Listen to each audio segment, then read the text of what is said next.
Welcome to Trends on Thursdays, where I tell you about the trends I discussed with my clients this week. This week I'll talk about social listening, stats, email privacy, and lettuce. First up, social listening. Insights gained through your social media channels can certainly help improve processes and might even hold the key to your next big product idea. Social listening is part of social media engagement, or maybe I should just say listening is part of engagement, because it pretty much holds true everywhere. When is the last time that you actually listened to your customers? I know you're going to say, I listen all the time, Tobias, but when is the last time you really considered what they had to say? What brands are finding is that through analyzing comments and conversations about their products, they can often figure out what customers like and dislike, and even how to fix it without having to ask them, especially because asking people usually doesn't produce effective results, but more on that in just a minute. It's easy to go on the defensive first when someone doesn't love everything you do, but I found that there's often a grain of wisdom even in the most idiotic online review.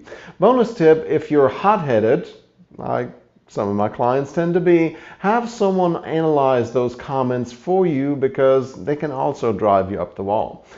Next up, speaking of social, US social media use remains about the same over the previous year. Now, before you panic and think the wheels are coming off the bus, I think a large part of that is that you have a good level of saturation.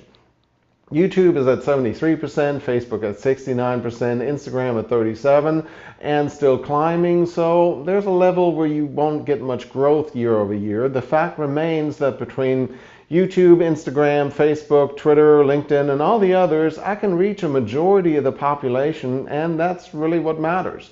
Of course, this Pew Research study also based on a phone survey, which is another dinosaur that will eventually go away.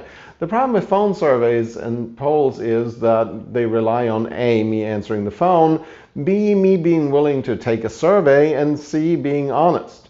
How we will be able to independently figure out what people think in the future is the real question, in my opinion.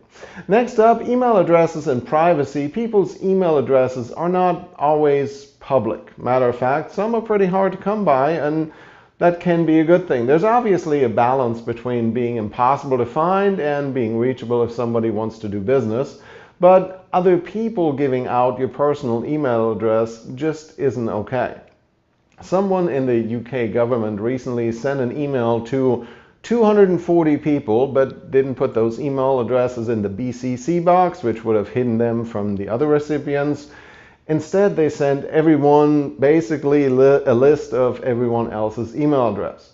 I get these all the time from schools and governments, and it drives me crazy. If you want to know how you end up on a spam list, that's how you end up on a spam list. So, in typical British fashion, the UK government, of course, apologized and is probably hoping that nobody hits the reply all button, which is another one of my pet peeves.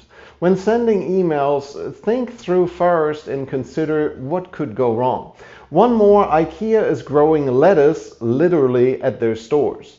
Not to sell as a new salad blot line of furniture, but to serve in their in-store restaurants. IKEA is definitely committed to being climate positive, meaning they reduce more emissions than they create. So they grow this lettuce all hydroponic in containers, powered by renewable energy LEDs, and fertilized with food waste. I assume that means compost.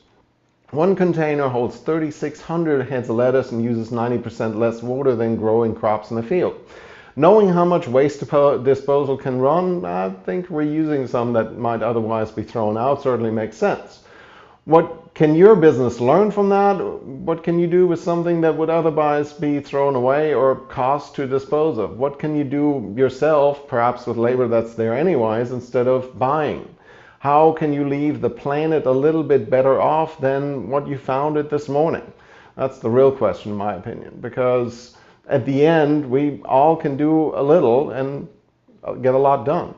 That's it for Trends on Thursdays. I hope you click like or share or tell a friend to check me out, or my page anyways. Be back Monday. I'm Tobias Wilhelm.